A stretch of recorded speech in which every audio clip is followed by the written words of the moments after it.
جب آپ اپنی کارکردگی کے اوپر نہیں نا آتے، آپ کے پیچھے کو ابو ہوتا ہے یا سسر ہوتا ہے یا کوئی اور سیاسی جماعت ہوتی ہے، تو پھر ایٹیٹیوڈ یہی ہوتا ہے جو گوتم گمبھیر کا ہے. لیکن وہ جو میں نے پہلے بھی اپنی گفتگو میں کہا کہ اس کا دماغ نا جب نہیں بھی تھا نا یہ کچھ، تب بھی اسی طرح سے دماغ خراب تھا. کھیل کے میدان میں بھی اکثر پنگے جو تھے وہ گوتم جی گمبھیر سے ہی ہوا کرتے تھے.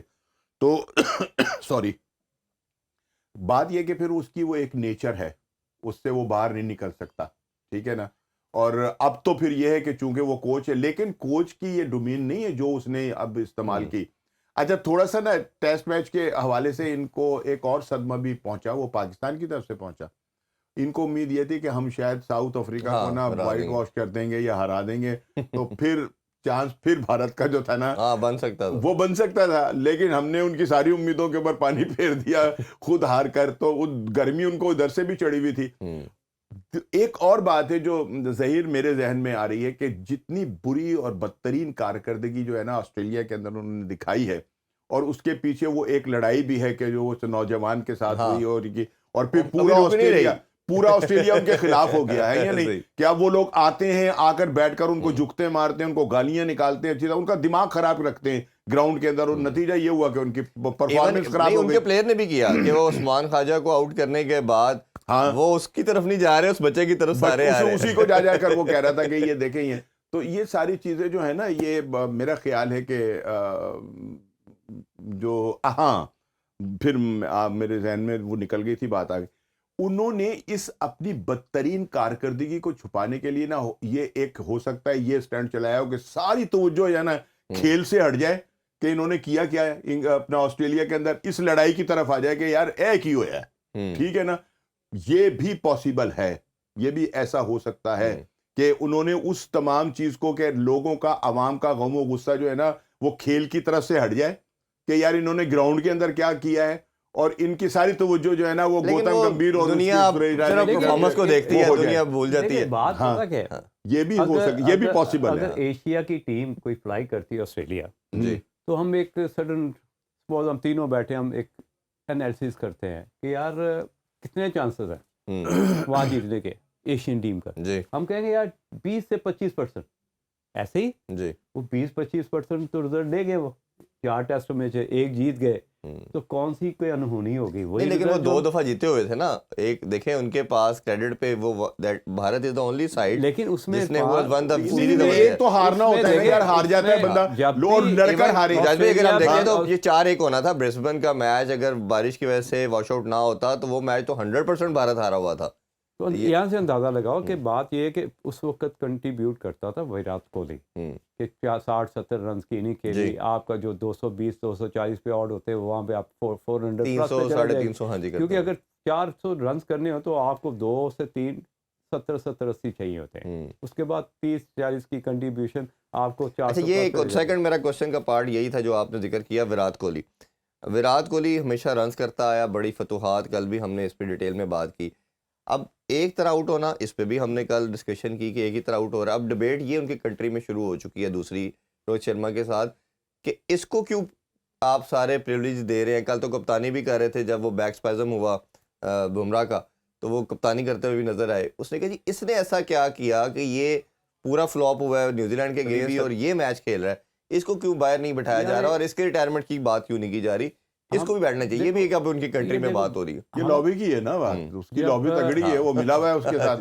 نہیں پتا کہ ایک رانا صاحب ایک کپتان یا کوچ ان کو جب ایک بندے نے 50-100 سینچری کر کے دی ہوتی ہیں اور جب آپ اتنے بڑے ٹور پہ گئے ہوتے ہیں تو وہ ایکسپیکٹ کر رہے ہوتے کہ ابھی کرے گا، ابھی کرے گا. وہ جو فیلنگ ہوتی ہے نا وہ فورس کرتی ہے کسی کپتان کو یا کوچ کو کہ یار جب بھی یہ چل گیا، کہتے ہیں نا جے میدا چل گیا تو وہ میدا چلا ہی نہیں. اگر ویرات کوہلی کسی بھی پوزیشن میں آ گئے، کسی بھی سچویشن میں 180-90 کرتا تو بھارت کی جس طرح کل اگر دیکھیں کہ اگر بھارت کل 250 رنز پلس کر دیتا اس پچ پہ تو آسٹریلیا کر ہی نہیں سکتا کہ کیونکہ اگر آپ دیکھیں کہ اتنا تیز پچ اور اتنا ان ایون تھا کہ آپ کو آگے آتے ہوئے ڈر لگ رہا تھا. اگر آپ سمتھ کو بھی دیکھیں، کمنز کو بھی دیکھیں کہ آگے سے بال ہوئے ہیں اور ایج لگ کے گلیوں میں آؤٹ ہوئے. نہیں 200 سے اوپر سڈنی میں 4th اننگ میں چیز ہی نہیں ہوا. یہ بھی اور یہ پچ ایک ایسا ہے. اب دیکھیں نا, آج اگر ایک ٹویٹ دیکھیں, اس ٹویٹ میں گلین میگرا نے یہ بات کی کہ میں 14 سال سڈنی کی گراؤنڈ میں کھیلا ہوں, آج تک میں نے اتنا گراس نہیں دیکھا وہاں پہ جتنا گھاس اس میچ میں, کہ جس میں انیمن بھی ہے, پٹی بھی ہے, لو بھی رہ رہا, تو ساری چیزیں ایک ہی کہتے ہیں. سڈنی تو ہمیشہ آسٹریلیا کی وہ گراؤنڈ رہی ہے جس پہ بال سپن سب سے زیادہ کرتا ہے, ایسا سب سپن ہونا چاہیے, کو بہت فیور کرتا ہے, بٹ اس دفعہ انہوں تو نے اسی لیے گھاس رکھا ہوگا نا کہ یہ ساری چیزیں جو ہیں یہ ختم ہو جائیں. ہیں یا نہیں ہمارے پاس یہی تو بات, اچھے بالر ہیں جو کہتے ہیں کہ اپنی ہوم گراؤنڈ کا بینیفٹ لینا وہ آسٹریلیا نے خوبصورت طریقے سے لیا. ہم بھی لیتے, ہم دنیا کی we are the only side جس نے 3 سال 11 منتھ اور 8 دن تک ہم نے کوئی میچ نہیں جیتا. کیونکہ آپ کا کپتان بیٹسمین تھا. یہ نا یہ ایک لمبی ڈبیٹ ہے, اس پہ میں ضرور بات آپ دونوں کی رائے چاہوں گا. ساروں نے, میں بابر کی کپتانی کے سب سے زیادہ خلاف تھا, میں نے ہمیشہ اس کی بات کی کہ پلیئر سب سے شاید بیسٹ ہے, کپتان کموڈیٹی نہیں تھا. اب رمیز بھائی جب چیئرمین بنے, آسٹریلیا کی ٹیم آتی ہے اور انہوں نے جو نا بیٹنگ وکٹس بنا دی, میڈیا کی بات ہوئی, حملوں کی بات بھی, انہوں نے کہا جی آن ریکارڈ ہے, انہوں نے کہا جی پاکستان نہ اسپننگ وکٹیں بنا سکتا, ان کے پاس نیتھن لائن ہے, اور اگر ہم بالنگ فرینڈلی کرتے ہیں وکٹ تو ان کے پاس کمنز بھی ہے, اسٹارک بھی ہے, تو ہم اڑا کے رکھ دیں گے, اس لیے بنائی. ان کو ریورس کرنا, انہوں نے کہا جی ہمارے بالر ان کے مطابق نہیں, اس لیے ہم نے فلیٹ وکٹس بنائی. کیا ہوا, آسٹریلیا ہمیں ہمارے گھر میں مار کے چلا گیا. انگلینڈ آتا ہے وہ وائٹ واش کر کے چلا جاتا ہے ہمیں 3-0, پہلی دفعہ ہم ہسٹری میں اپنے گھر میں ہارتے ہیں, وائٹ واش ہوتا ہے. یہ سب کچھ ہوا. اب وہ جب ریٹائرمنٹ ہو جاتی ہے اور ان کی ابھی جو انگلینڈ کا پہلے میچ کے بعد پاکستان کی پٹائی ہوتی ہے اور ان سے کوسچن کیا جاتا ہے, وہ کہتے ہیں میرے سے تو بابر پچز بنواتا تھا ایسی جب اسپن وکٹوں کے بعد. رمیز راجہ کہتے ہیں. جی رمیز راجہ صاحب نے کہا کہ قصور کس کا ہوا پھر, قصور کا آپ پلیئر نہیں. اب اس میں دو چیزیں ہیں. کپتان, میں نے جتنی کرکٹ سیکھی ہے یہ سمجھی ہے, کپتان آپ کا اگر بیٹسمین ہے وہ تو ہمیشہ یہ کریٹر کو کہے گا اور مینجمنٹ کو کہے گا بیٹنگ وکٹس بنائے, وہ اپنے آپ کو دیکھے گا پہلے. یہ بابر کو میں بلیم نہیں کر رہا, ویسے بھی جنرلی شاید ہی کوئی پیٹ کمنس ٹائپ کا کوئی بڑا نام ہوگا, دلیر ہوگا دھونی کی طرح یا خان صاحب کی طرح, وہ دلیرانہ فیصلہ لے گا, وہ اپنی ذات کو پیچھے کرے گا. ادروائز 99% یہی کریں گے. بالر ہوگا اسٹریٹ وے کہے گا گھاس چھوڑیں وکٹ پہ, میں آؤٹ کروں سب سے پہلے میری پرفارمنس آئے گی, وہ سیلفش ہوگا. اب رمیز بھائی کا سٹانس یہ تھا کہ as a being a chairman, وہ کہتے ہیں جی کرکٹر کوئی نہ چیئرمین کو ہونا چاہیے, کوئی اس کو بیوقوف نہیں بنا سکتا, نہ کوئی سلیکٹر, نہ کوئی پلیئر, نہ کوئی کپتان. تو بابر نے کیوں بنا دیا؟ تو بابر نے کیوں بنا دی, یہی دیٹ از مائی کوسچن. تو آپ اس کو کیسے دیکھتے ہیں اس چیز کو, جو باقی جو تھے ذکا اشرف کی بات کر لیں, نجم سیٹھی صاحب کی بات کر لیں, چلیں ان کو پتہ ہی کچھ نہیں ہے. یہ تو وہی ہے کہ کسی نے چپیڑ مار دی, کہتا ہے یار انہیں بس اچانک مار دیتی, اگر مینوں پہلے پتا ہوندا نا چپیڑ مارے گا میں وہ واسطے تیار ہوندا. یہ وہ والا کام ہے. اب یہ بات جو ہے ذکا اشرف کہتے ہیں نا کہ جناب بابر اعظم نے کہا تھا کہ یہ وکٹ ایسی بنا دو, تو پھر تو بات بن جاتی کہ بھائی ذکا اشرف کون سا کھیلتے رہے, ٹھیک ہے یا نہیں.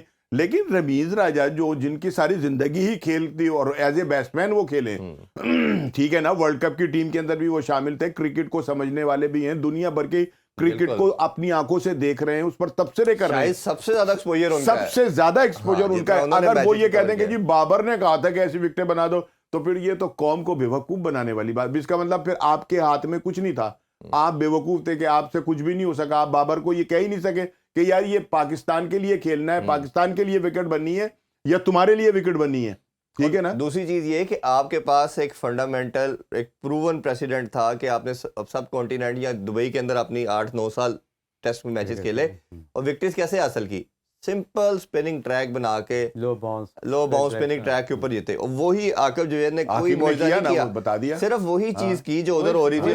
میٹر لگا کے پکے لگا کے انہوں نے گرڑا بنا دیا. اس کو کہتے ہیں, آپ نے تو کرکٹ کھیلی ہے نا, کرکٹ کی اصطلاح میں جناب محترم اس کو رڑا کہتے ہیں نا, جو بنوایا گیا جس کے اوپر ہم نے ہمارے اسپنر نے اڑا دیا, 40 آؤٹ کر دیا. پنڈی کی پچ کو ڈرائی کرنے کے لیے میٹر لگا کے پنکھے لگا کے اس کو بھی ڈرائی بنا دیا, اس کو بنا دیا. آپ ملتان والی پچ پہ 600 رنز کر کے بھی میچ ہار گئے.